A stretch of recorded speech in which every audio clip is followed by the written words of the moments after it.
Good afternoon and welcome to this BGA webinar. My name's Leah and I'm Head of Events at Amber BGA, and it's my pleasure to welcome our speaker for today, David Lefevre. David is Director of the Edtech Lab at the Imperial Business School. He has a long-standing interest in the use of technology in education and started teaching at the school in 2003. His role evolved to encourage others to teach using technology, and in 2005, he joined the business school and formed the Edtech Lab. David will be taking us on a journey today. We'll be learning about the future of digital business school campuses using digital learning to scale impact. Without further ado, I'd like to hand over to our speaker, David Lefevre. David, over to you. Thanks, Leah. Hello, everybody, and thank you for your interest in this topic and the work we're doing. And these are the things we're going to talk about today. So first of all, I'm going to talk very briefly about what we do here at Imperial, at the Edtech Lab. Then we're going to talk about the relationship between scale and impact. And then we're going to talk about pedagogy and impact. And my argument is going to be that if we really want to have a strong impact, if we want our schools to have a strong impact on society around us, then pedagogy is central to that. And pedagogy requires, we believe here, pedagogy requires an evaluation of the digital campus, a new digital campus. So that's the sort of journey that we're going to go on. Please do feel free to send Leah questions as we go through, and I'll stop at the end of sections 2, 3, 4, and 5 to answer any questions that you have, so we can make this a bit more interactive. And I'm going to aim to finish just before 1 o'clock, so hopefully we'll be slightly less than an hour. I hope you find this interesting. It's a presentation on various views and projects that we've formed over the past 10 years here at Imperial and around London. Okay, so first of all, a bit about the Imperial Edtech Lab. So this Edtech Lab is in the business school at Imperial College. We've been running this Edtech Lab since about 2005. So we've been doing online learning for quite a long time, for about 14, 15 years. And before that, I was spending my time teaching online. So we've been at this quite a long time. And the lab does three things. It does development and delivery. So we currently deliver about 180 online courses a year, and I'll explain that in a little more detail. We do research and evaluation. So we're continually sort of investigating new technologies, new projects. We evaluate them to see what works and what doesn't work. And the third thing, we work with commercial partners. So we launch spin-out companies, we work with commercial providers, etc. And these three activity streams together are how we aim for excellence in online learning. So here's some of the things we do. So we adopt technology across our programs. So we have top left, global programs. So we deliver online degrees, blended learning degrees, MOOC courses, and so on. We develop new pedagogies. So as you'll see throughout this presentation, our focus is on pedagogy. So the team consider themselves to be sort of education specialists rather than tech specialists. And we do a lot of work on new approaches and new pedagogies for online learning. We do a lot of work in course enhancement. So we use the online supplements across the curriculum. The bottom left box is we do a lot of work in enhancing the classroom experience. So recently we've been doing a lot of work with holograms as a way to bring in remote speakers into our class. Bottom left, our most significant innovative project is in AI and learning analytics. And then the last box is flexibility. So our experience here is that what students want most of all is flexibility. So we have a theme of work around ensuring that students are given more flexibility as to when and where they study. So our online course portfolio, we have about 90 online courses altogether. Each of them is delivered twice on average, so it's about 180 online courses. And what you can see here is that the activities in red are the ones that are most exciting to us, because these are the ones that enable us to reach new audiences, so students who wouldn't come to our school normally. So the red box is the way that we use technology to scale the impact of the work we do, the knowledge we have in the school, and the academic expertise. So that's a bit of background, and I think all of us in management education want to scale the impact of what we do. We want to have an impact on society. We want the research and knowledge we generate to be used and have an impact in the real world. So I'm just going to talk a little bit about impact from two perspectives. First, scale and impact, and then secondly, pedagogy and impact. So first, let's explore this idea of scale and impact. A little bit of background. As you're all keenly aware, I'm sure, we're certainly at a time of disruption, and this is technology-driven disruption. So new firms, Manova, Smartly, Nexford, have realized that technology can be used to scale education scale education quickly. You can use technology to build new models of education that can scale. And the most prominent example of this is MOOCs, of course, where faculty can teach up to 100,000 students at the same time.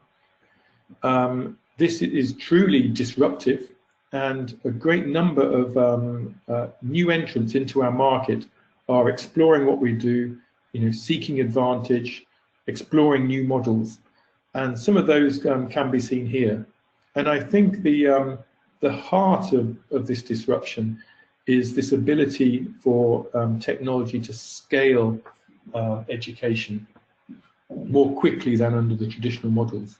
So there's no doubt that our world is being disrupted. And it's worth considering the future landscape for management education. In 10 years' time, when these new entrants, new pedagogies, new technologies have gained some purchase on what we do, and what will the future look like? Well, I think here's a few frameworks through which to consider the future landscape. First of all, educational need. So students, corporates engage with business schools for very different reasons. Typically, students embarking on a 1 or 2 year degree program are looking for significant career change and significant progression. They want to go into a business school with one career and leave the business school with a different one. Much of the work we do in exec ed is around corporate strategy development, building bespoke programs, advising corporates on where to focus and how to do that. Another educational need is discrete training goals, skills maintenance, more typically the sort of short courses that we develop. There's a whole market largely outside of formal business schools in compliance training. And of course, there's a large market of people who just pursue education for personal interest. So the point of that is that there's a variety of educational needs, and the different models that are emerging will focus on different needs. Secondly, there's going to be different organizations involved. There'll be business schools, there'll be corporate universities, there'll be the CPD specialists, and what's different to now is that technology companies will gain a grip within our world. These organizations will try and find a different market position. So you need to make a choice. If you're selective or open enrollment, clearly that affects your scale. You can't, if you want to be highly selective, then you probably need to reduce the number of students that you take. Are you going to be high fees or affordable? A lot of the new entrants are focused on reducing the fees? Are you going to be domestic, international focused, generic, sector specific, structured, flexible, B2B or B2C? And what's the format of education?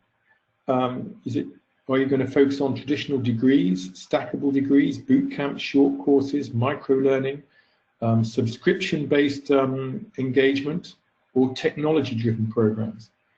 So I think what we can see here is that there's a wide variety of needs. There'll be a wide variety of different organizations satisfying those needs. Those organizations will deliver learning through a range of different formats, and people, in order to find their competitive place within that market, they'll find a different position based on fees, selection, etc. So the future landscape for management education will be as varied as the present one. And the goal that everybody needs to do is to find their niche within that landscape.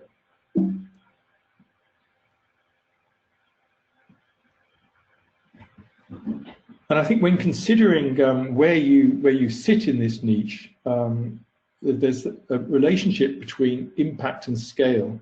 So I think what you can't do is use technology to scale your current provision in its current form. So I think people look at online learning as a way to scale their programs to very large numbers, particularly some of the private providers. So you might say, well, I've got 200 students on my MBA program, but if I adopt technology, I can increase that to 20, 30,000. But what you find if you do that is that you end up with a very different experience. The way that most people scale their programs is essentially by reducing the amount of humans involved in that process. As we'll see, I'll show you some examples. And so what tends to happen in practice is as you scale the number of students, the impact per student reduces. So the idea that you can scale your current model, I think is fanciful. And if you do attempt to scale very significantly, then the experience that you offer to the market becomes a very different one. And the reason for this is that human interaction is still currently central to high impact experiences.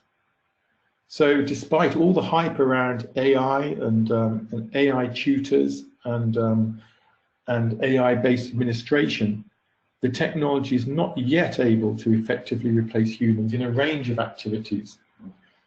These include the recruitment process and selection.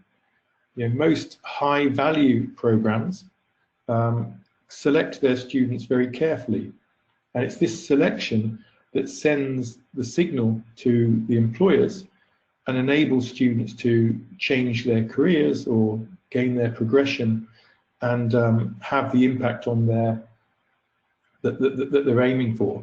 So selection is key to has a direct relationship with the impact on the student's career progression, and selection currently needs humans involved in order to be effective.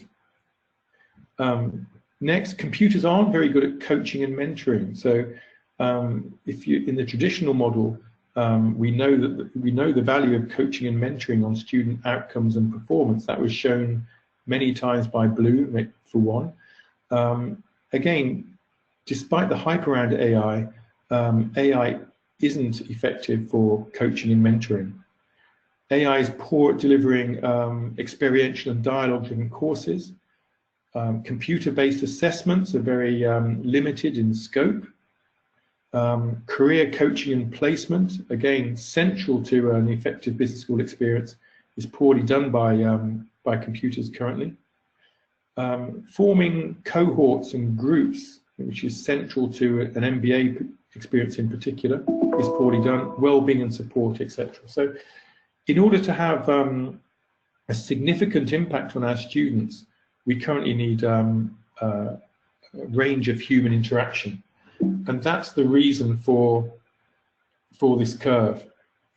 So as you scale the number of students, scale often requires humans slow down that scaling process. So if you really want to scale the number of students, you reduce the humans and you reduce the impact.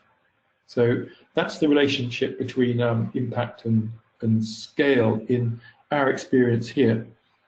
And so based on this, at Imperial Business School at least, our focus is to have fewer students but have a high impact on each student, rather than scaling the provision and having a low impact on each student. We try and reduce the number of students but have a high impact on each one. So that's how we find our place in this future landscape. So there's no doubt that technology will disrupt the landscape, and everyone needs to find their niche, and this is what we've decided to focus on here. So I think that's the end of the section on scale and impact. Leah, are there any questions at this stage? Hello, David. Let me just have a look. There are no questions at the moment. Okay, good. I'm glad I'm being clear. So that's the first sort of section on scale and impact. And now we're going to look at pedagogy and impact. So this is pedagogy and impact. Pedagogy is the focus that my team here looks at. In order to scale, there's lots of different. In order to scale impact, there's lots of different functions required. Technology, support, administration, and not least marketing and recruitment. But the focus of our team is on pedagogy, and hence there's a sort of bias towards pedagogy in this presentation. So remember, generally the relationship between impact per student and number of students is an inverse relationship, as you can see here. What pedagogy can do, effective pedagogy, is can move this curve to the right. So an effective pedagogy can have a higher impact per student at any range on the number of student scale. So another way of achieving impact is to design and deliver effective pedagogy, and that's something that we're very interested in here. And I think one way to start a discussion on this is to look at contemporary course design. So the common starting point for most online course design that's out there. And a way to think about this is to look at the traditional course. So most courses these days consist of what happens in the class, and then there's usually an LMS area outside of that, or a VLE LMS area. And in the online area, you have readings, course information, supplementary material. Students might submit assignments to that area, etc. But the typical setup of a traditional class is what happens inside the class, and then an administration area outside the class. And when you look across our sector and look how people are moving this to an online format, the focus is very much on the classes. So what you see in contemporary course design is that the admin area with the readings, the course submissions, etc., is largely given to the students as is. And then the focus very much becomes on how to do the class component online. And typically that's done through videos. A prime example is the MOOCs, or a focus on webinars, which is another sort of common format. You can see other elements sprinkled across these. So, for example, there might be a discussion forum, there might be some quizzes, but at heart, this is the standard approach to course design currently. But if you look at the effect of this, consider this from the student experience. So from the student experience, from the student side, the experience is much more than the face-to-face classes. In fact, if you break it down, the face-to-face classes represent a minority of the experience as far as the students are concerned. So if you look at it, this is just a sort of approximation of a typical class. If you have 20 hours of face-to-face time in the classroom, you'll typically have 20 hours of background reading to do, maybe 10 hours of coursework, 10 hours of group work. Students need to revise, there might be an exam. So you can say up to 73 hours of time for the students. And the focus is on the, very much on the face-to-face classes. And if you look at and there's a number of problems with face-to-face classes that we've known. So we've known for a long time that lecturing is suboptimal. We know that feedback is insufficient in many face-to-face classes. You know, if you look into educational research, it advocates an experiential approach with a continual cycle of knowledge acquisition, action, feedback, reflection, and we don't enact that in many face-to-face classes. There's a lack of tutoring. We know that tutoring is very effective, and the majority of the student experience is unsupervised. So we know there's lots of opportunities to improve what we do, but actually the contemporary approach to online course design doesn't address any of these issues. And the majority of the student experience is unchanged, and the face-to-face classes replaced with video and webinar, that you'd be hard to find any evidence that's to support that improving the effectiveness, improving the impact of our courses. So I think our view here, as people who are interested in technology and interested in educational impact, is that an opportunity is being lost. So what we've started to do is to explore the learning experience holistically, and then ask, you know, how can we best represent the full 73 hours using technology? And when answering that question, where do you start? Well, the first starting point would be to adopt principles established by educational research. So we've had 100 years of educational research. There are lots of approaches and techniques which are found to be more effective than not. And if these are adopted, then the experience is likely to be more effective for the students. And what we've learned here is that when these principles are adopted, then students are more satisfied. They might not understand the theory below, but they know they're learning more effectively. So first, any approach should adopt what's known. And then there should be knowledge based on your particular context. So as we've seen, the educational market is extremely varied. There's all kinds of organizations, all kinds of schools, all kinds of student needs. And there'll be contextual knowledge specific to your school that needs to be adopted. So take what's commonly known, take what works in your context, and that has to be the starting point for any effective educational design. But the problem is that learning platforms determine the learning experience for you. So if you adopt a standard VLE, then the focus will be on administration rather than on learning. If you adopt a MOOC platform, then the majority of your learning will comprise videos. If you adopt one of the webinar-based platforms, then your learning experience will be largely webinar. So the problem is that when you acquire a learning platform, you also acquire a pedagogy and experience. So if we want to implement new learning experiences, more impactful learning experiences, then we need to revisit the platform. So that's the section on pedagogy and impact.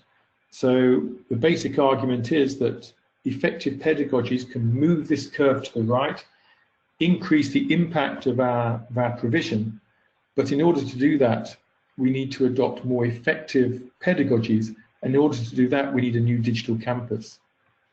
So I don't know if anybody has any questions on that section before we start to consider what a digital campus looks like. Leah, are there any questions? Hi, David. I do have one question. So, if you use the HB case study method of teaching, how does this fit into your online programs?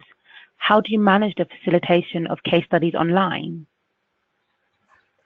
Yeah, I think that's a really great question. So, you know, in business schools, we don't just lecture.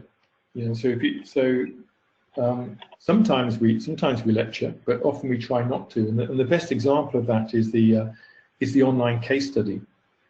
And I think, I'm sure the person answering the question has reached the same conclusion, that it's very difficult to replicate the intensity of that classroom experience online. You know, so if you've sat in a case study lecture, you've seen that the students are alert, engaged, they're taking on a journey. There's a lot of mental processes occurring that facilitate learning. And I think attempts to replicate that precise experience online is a challenge. So I think what you need to do is you need to analyze what's happening in that case study discussion. You know, so what type of learning is happening? You know, how are the students learning? What are the goals of that? And then you need to use technology to focus not on replicating that precise experience, but achieving the goals in a different way. But I think that's an excellent question, because the larger answer to that is that online can be more effective than face-to-face for many activities, but for some activities, face-to-face is better. And I'd say that particular activity, that intense case study discussion, is very difficult to replicate online. So you'd have to do it in a completely different way. Thanks for the question. It's an excellent question. Okay. We do have one more question. Would you like to take it? Sure. Yeah. Yep. It looks like we need a new educational model before a digital campus. Am I wrong? Yeah. Thank you for that question too. Yes, I think that's right. I think the educational model has to come first. I think the problem is that we are putting the tech first. So if you look at most of the systems that we use, if you investigate where they've come from, in almost every single case they've come out of computer science departments or engineers. And then we have to adapt our educational model to fit the technology. And I think it absolutely has to be the other way around. You know, we have to first of all decide how can we best deliver management education online. What's the approaches? What are the models? What are the activities? And then we need to design the digital campus to facilitate that. So yeah, I think that's absolutely right. Okay, thank you very much, David. That's it for the questions at the moment. Great. So the next section goes on to a bit of a tangent. We're looking at the current digital campus and how it compares to the physical campus. And then the final section will look at a new digital campus. So this section is really talking about what is the current state of play regarding a digital campus. So the motivation for this was I was talking to a colleague at a very prominent UK business school, and this UK business school had just spent around £170 million on 2 new physical buildings. And my colleague was trying to get the management team to invest in the digital campus. And the message from the management team was that £150,000 a year was too expensive for the digital campus. So a business school that had spent £150 million on two new physical buildings was unwilling to invest £150,000 in their digital campus. And in a world where the student, as we move to a sort of blended learning format, and as online provision becomes an increasing proportion of business school revenue, that seems to be an unusual position. So the team here started a project with the Bartlett School of Architecture, who have a team looking at learning space design. And this next section is really some of the views on exploring that topic. So first of all, this is the let's think about physical buildings first of all. So the physical architecture of business schools. So this is the Imperial College campus. This is where I'm sitting right now. It's in the heart of London, and bottom right you can see the business school where I'm sitting. It's a very sort of modern Norman Foster design building. And this is what it looks like, and this is sort of classic business school architecture. It's pretty. There's a very well-known architect. It's very modern. It's very corporate. So executives feel very comfortable going into this building. Here's another university. It's Case Western. I don't know if you can spot the business school in this picture. But the business school is top right. It's a Frank Gehry building. Again, a sort of modern building on the edge of the campus, because business schools are relatively new in many cases. And here it is in its full glory. This is Yale. So again, the same architect as Imperial. This could be the head office for SmithKline Beecham, or a large corporate. This is a fabulous building this is BI in Oslo. Again, built at great expense, so very modern, very corporate. Okay, I'm going to whiz through. This is Moscow. This is a fabulous business school. This is ESMT Berlin. This is the old East German Parliament building, and MBA students study their courses in the old parliamentary debating chamber. So it's a fabulous building. London Business School. This is ESE in Spain. But hopefully getting a feel for the type of physical buildings that business schools build. They're often built at great expense. They're designed to sort of sit between the academic and the corporate, so that corporates can feel at home there. This is UTS Sydney. So it's another Frank Gehry building built very recently. So hopefully that gives you an idea of how much care and attention business schools put into their physical buildings. And once you go inside these buildings, we tend to have quite specific design features too. So here we can see the typical Harvard horseshoe case teaching room. This is another one. I think this one's at Harvard. And we tend to have executive wings too. So here this is a slightly nice one, because this is aimed at executive education. But you can see it's a room that business schools use and others don't. We tend to have executive conferencing facilities. This is at ESA. We tend to have breakout rooms, especially for executive education. This is a Reuters room. This is at Fox Business School. This is designed, obviously for finance students. Again, it's a very specific type of teaching space that business schools implement. We have syndicate rooms for students to do their syndicate work. We have executive versions of that. I think this is Saeed.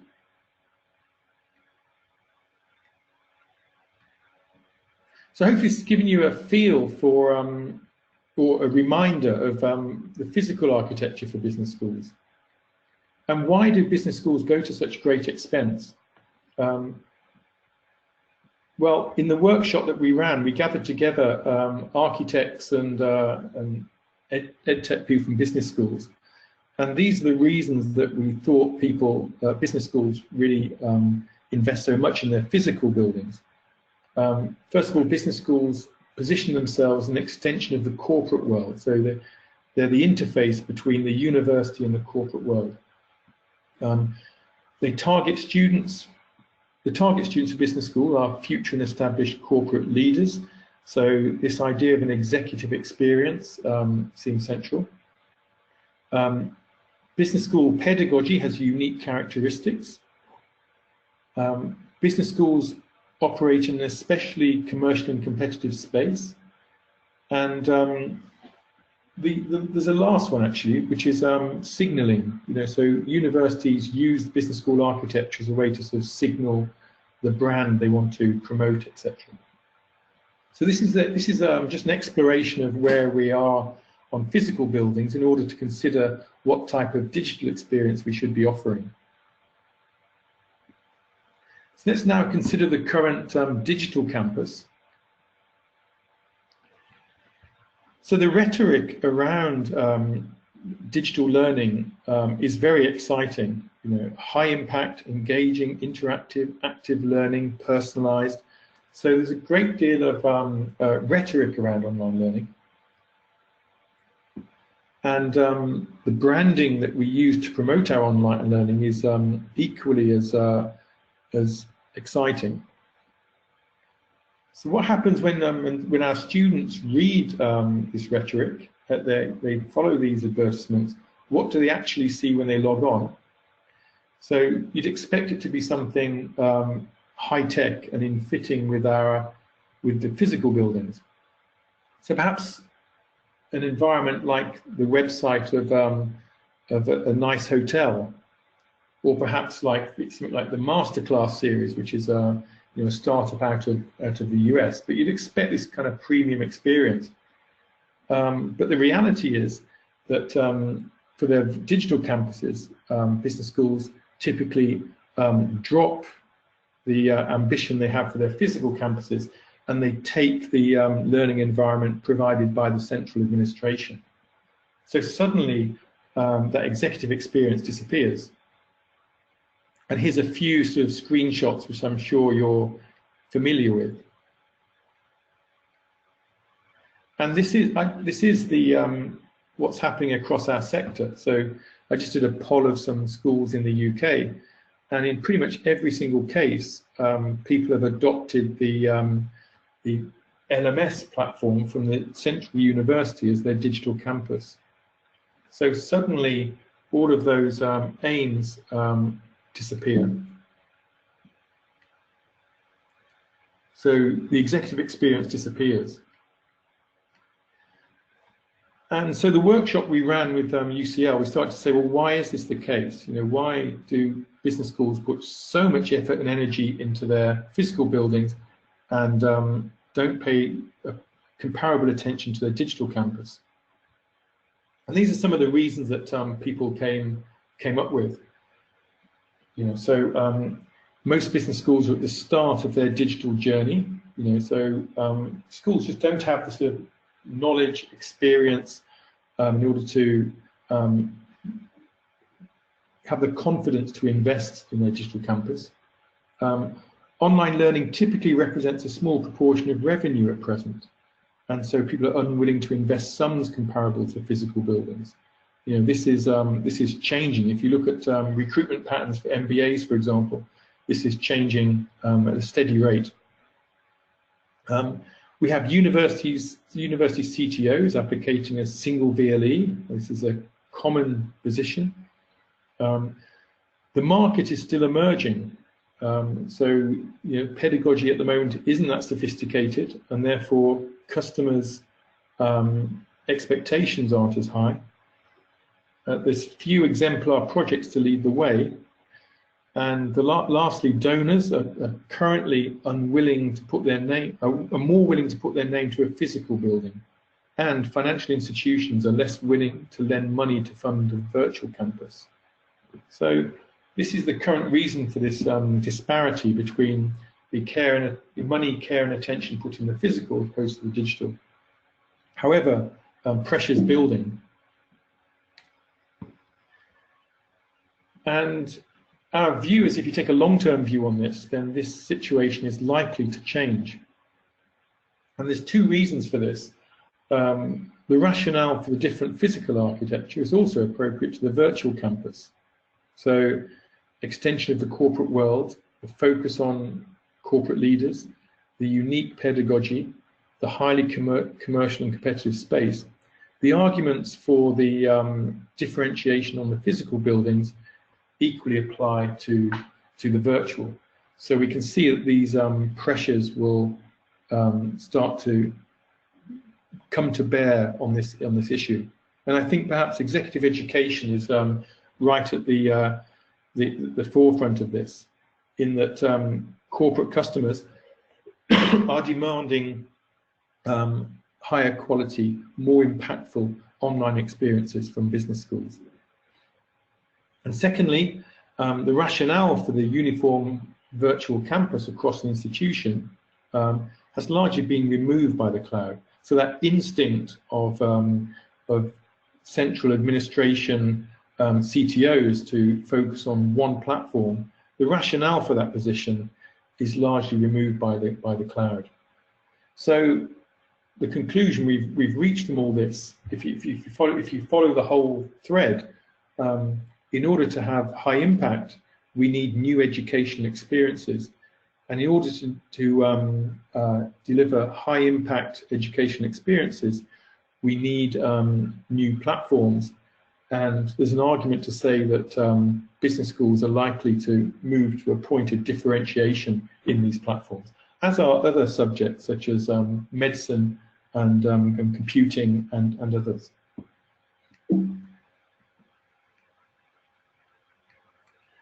So what will the future virtual campus look like? Well, we've come up with this idea of digital architects. So one thing that's become apparent through our exploration of this topic with UCL is that the amount of expertise brought to bear on the design of physical buildings is at a different scale to the expertise brought to bear on the design of the digital campus.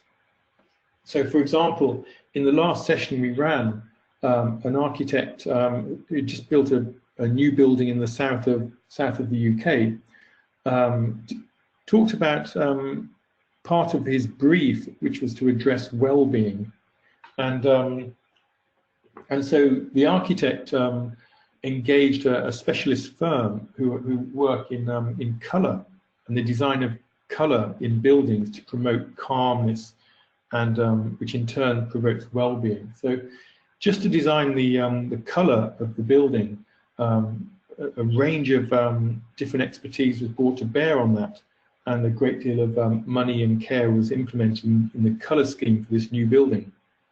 On the other side of the room, in the digital campus space, the consensus was that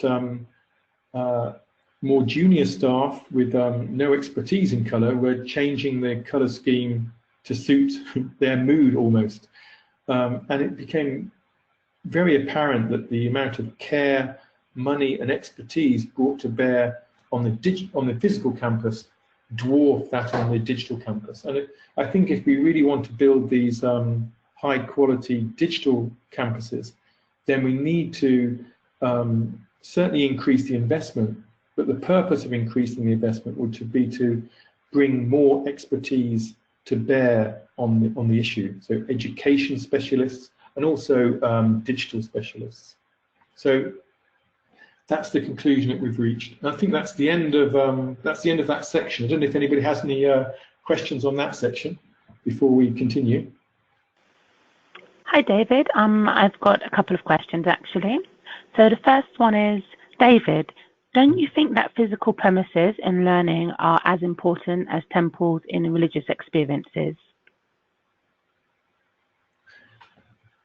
Wow, that's a thank you very much for that. That's a challenging question because I'm not religious myself, so I don't spend a great deal of time in temples. So I'll think about that.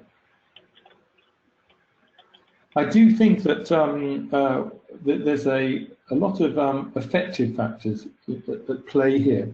So you know, it's not just about you know, educational design and learning, but there's an emotional aspect to this and a social aspect to this. So we talk about when people enter these business schools, they have an emotional response to the environment. So in terms of maybe pride or belonging or excitement, and together with a strong social play, you know, they feel part of a community. They see people around them, and they interact with people. So I think these affective factors, these emotional factors, and the social factors are a key part of the physical buildings.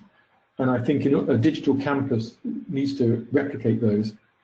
I'm pretty sure I've done a poor job of answering your question, so I apologize for that. Yeah. Okay, and then we have another question, which is quite a few actually, but we have, bear with me. While I understand the premise for differentiation, why dismiss the concept that a single VLE can't be the right choice if it is good enough? Perhaps we should be seeking or demanding better VLEs, which will improve the experience across all programs and for all students before we reach for new platforms. Yeah, I mean, I don't, if the common platform is good enough, then I wouldn't dismiss it. If it's good enough, then that's fine. But I think the conclusion we've reached is that if you look across the campus, the physical buildings are differentiated for a reason. You know, they have different pedagogies, they have different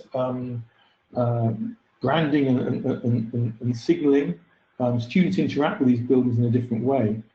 And I think that to be truly effective, then there has to be some differentiation, you know, because just the way that you teach computing and medicine and management studies are different. The way students interact, the size of the groups, the activities they perform are all different. And I think that the common platform idea, so the common VLE or the common LMS, works to an extent when the focus is on administration. You know, so the current LMS platforms are largely focused on administration, and so the administration of programs tends to be more homogeneous across an institution. But once you focus on learning and education, then the focus, you have to go into learning activities. And once you're in learning activities, you become subject specific. So a platform would need to have different learning tools for each subject. That's the first thing. Then the second thing, of course, is your positioning of your education. If you're charging £5,000, you need to offer a different experience to if you're charging £50,000. So I think the arguments for the differentiation of physical buildings also represent the digital. And if you move away from administration into learning, then these problems become more apparent. It might be that a layered approach would work, whereby you have a sort of common base layer across the university, and then you layer on subject-specific materials. But either way, the end result, you need a differentiated platform if you want to build the kind of educational experiences that are truly effective. That's the conclusion we've reached here. I mean, I think you know, it might be different where you are. Okay, we've got quite a few more questions, David. Would you like me to continue reading them, or maybe should we take two more? Yep. Okay. And then someone has said, why can't everyone have a Rolls-Royce digital experience? I guess the the question is, I mean, my immediate reaction is, why can't everybody have a Rolls Royce? You know, so you know that I guess there is a market for education, and there's different price points. You know, so there's, in our MBA world, I think MBAs range from £5,000 to £100,000, and that's just addressing the fact that some people are prepared to pay 100 and some people are prepared to pay 5. But if you want a differentiated marketplace, then you need to differentiate. You can't. That £100,000 MBA cannot be the same experience as the £5,000 MBA. So I guess that's the reason everyone can't have a Rolls Royce experience. But I do think that the future digital campus, because I'm sure this future digital campus will emerge, will offer a much more effective learning experience for everybody. So I think when this new digital campus emerges over the next 5 to 10 years, and the focus becomes much more on education experiences rather than webinars and administration, I think the learning experience will improve for everybody. So yeah, that's the answer there. But of course, there'll still be differentiation. But interestingly, I think that the Rolls-Royce experience in future will not be differentiated on the platform per se, but differentiated on the human aspect to that. So I think in that future world, the £100,000 MBA will have a high degree of human contact. Mentors, coaches, small groups, and that's what people will pay for. And the lower cost degrees will have less human contact, so larger groups, less access to teachers. But both experiences will be supported by a much more effective digital campus. Yeah, that's quite a long answer, sorry. No problem. And then I've been in and around this business since the year 2000. Through all those years, I've heard the diagnosis and manifestos like the ones you are sharing with us. Why has it not become a sound reality so far? I think there's a few questions. I mean, if you've been around since 2000, I think what you see is sort of an exponential curve. So really from 2000 to 2008, well, maybe later, maybe 2010, 11, 12, this really was a minority activity. And it's only really in the last 5 years that the whole world of digital learning has gathered the attention of senior management. So I think what we're seeing is this snowballing at pace, and interest and associated investments at revenues are increasing continually. But they've only been substantial for the past 5 to 10 years. And I think that as more attention, more money, more investment goes into online learning, then we'll start to see things change quite significantly. So I think that we're moving from being that minority sport in 2000. We're not quite in the mainstream yet, but we're certainly gathering a lot of attention right now. But in 10 years' time, we'll be right in the spotlight, because what will happen is that online learning will become a significant proportion of schools' revenue, and at that point, I really think things will start to change. So I think at the Imperial Business School, Edtech currently represents 27% of the school's revenue. So of course that means we're getting a lot more attention. Once that gets to 50, 60%, then I think we'll see a much more attention paid to these things. So I think the future's bright in that respect. Okay, we've got 6 minutes left of the webinar, so would you like to continue the presentation and then save some of these questions till maybe after? Yeah, I'll continue. So a new digital campus. So I think that you've seen the thread that we've been pursuing here, which is in order to have high impact, one of the essential requirements for high impact is to put education first. We need new educational models, and then we need to design the digital campus to facilitate that. So one thing we did at Imperial was try and have a crack at this. So in 2018, 4 institutions pooled resources. So this is Imperial, ESMT, SMU in Singapore, and BI in Oslo. And we decided to have a go at building an education-first platform.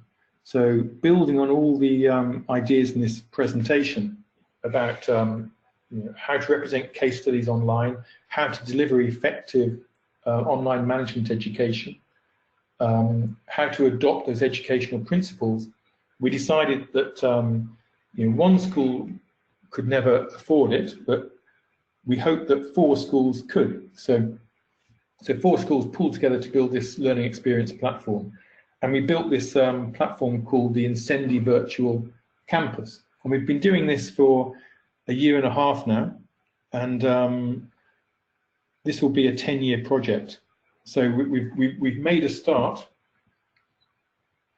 And this is what it looks like once you're into a course. And the focus is really on 3 sort of themes. The first one is all about the social aspect. So we spoke about that idea that when you go into a physical campus, there's a sense of being part of a community. And what you see throughout, not on this screen, but what you see throughout is other people. So you see what other people are doing, you see who else is online, you can message them, etc. There's a very strong social component to it. It's interactive. So there's a theme of every activity is a cycle of learning something new, doing something, getting feedback, and trying again. So that experiential cycle. And we put teachers at the forefront of this. So another part of the platform is there's lots of tools for teachers to appear throughout the experience.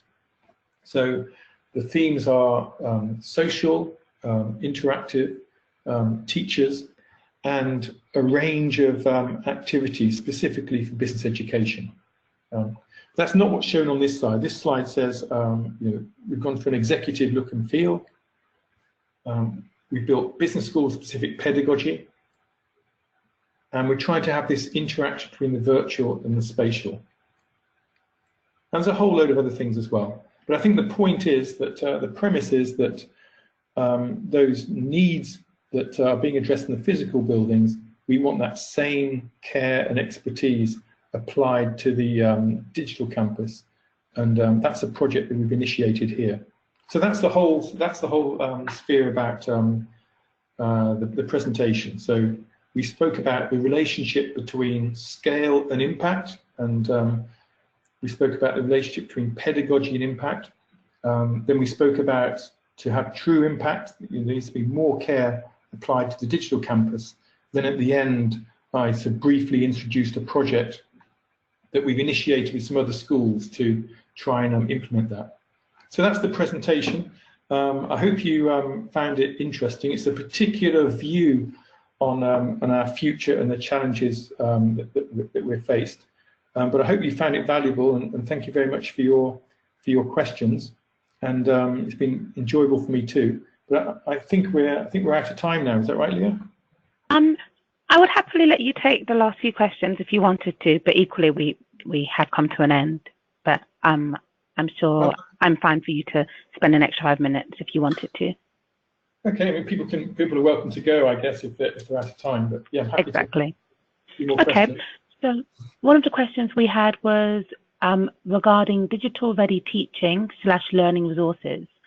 For those business schools that don't have the means or budget to create and develop their own digital-ready resources, often involving expensive production suites, green screens, learning technologists, etc., how and where do you envisage these schools source high-quality digital-ready course material?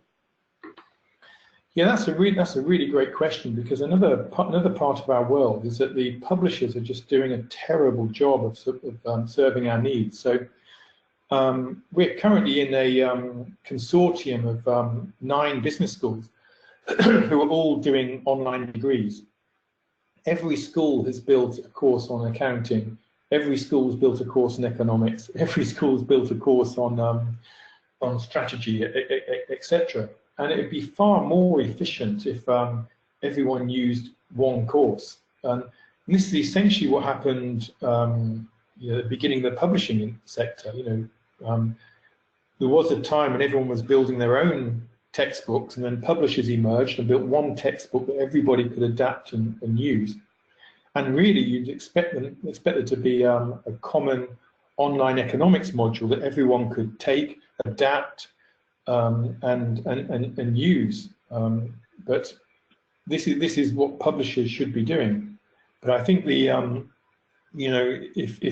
the publishers are so far behind the curve on this, if our goal in this presentation is to develop these high-impact, educational-led online courses, then the publishers are not offering anything along those lines. The only people I know who are doing anything interesting is HBSB.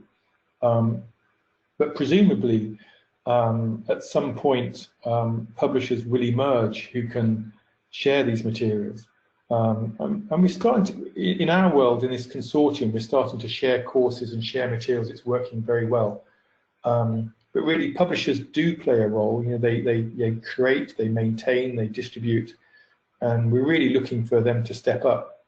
It might be that one of the problems is that the current LMS or e-learning architecture is holding them back, and they find it very difficult to build high-impact courses. But at some point, a publishing industry will emerge in this sector and solve that problem, because it does make no sense for every university to build their own Economics 101 course.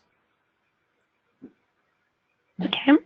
And then what are the key differences that need to be considered from an online user's experience perspective between undergraduate and postgraduate students?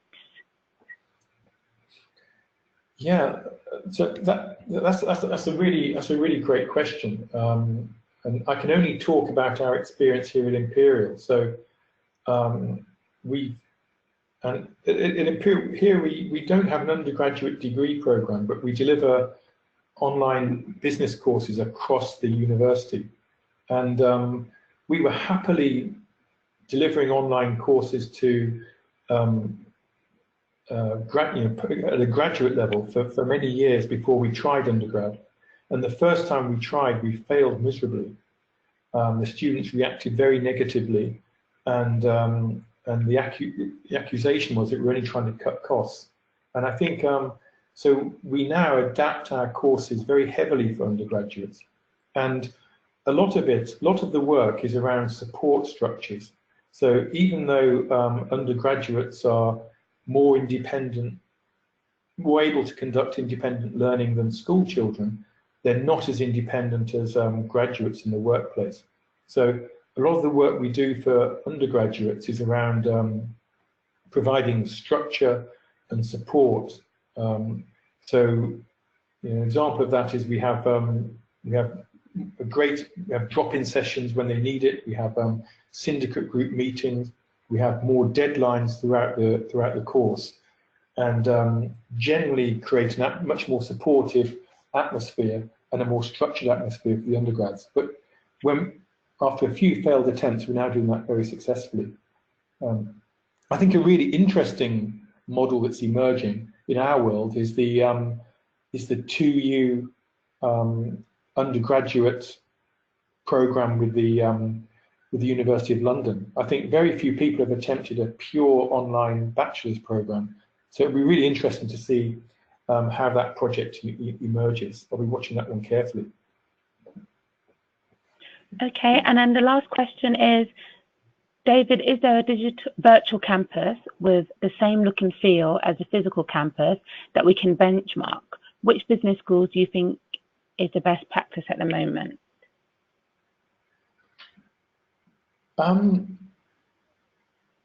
So I organise this Edtech forum each year, which gathers together sort of European business schools. And I'm also a member of a similar group in the US, and so I've got pretty good visibility on the platforms used by business schools. And I think in almost every case, people are adopting the standard platform. I don't know anybody. Well, there's very, very few people who are currently investing in building a new digital platform. I think the trend right now is to move towards a standard LMS, and I think, of course, ourselves, we have this large project with a few schools who are trying to build a new digital campus, but I'm not aware of anybody else who's doing that, and I think it's holding the sector back, that there isn't enough innovation. So I personally, I'm familiar with quite a few schools, and I don't know anyone who's doing it, but if anyone on this webinar knows of any projects, then I'd love to hear about them. Okay, David, I think that is it in terms of questions, unless anyone has any. Nope, that is all of the questions that we've managed to get through. Well, David, thank you very much for your time. That's probably the most questions that we've had in any one webinar, so it's definitely a testament to yourself to delivering a really informative speech. And I know I've had a lot of requests for the webinar to be shared around with the group, so which will definitely happen. So thank you very much for your time, David.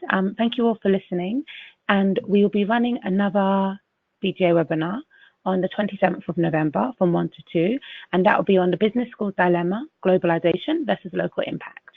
Thank you all for tuning in. Thank you, David, for delivering a great speech, and I wish you all a great day. Thanks, everyone. Bye. Bye.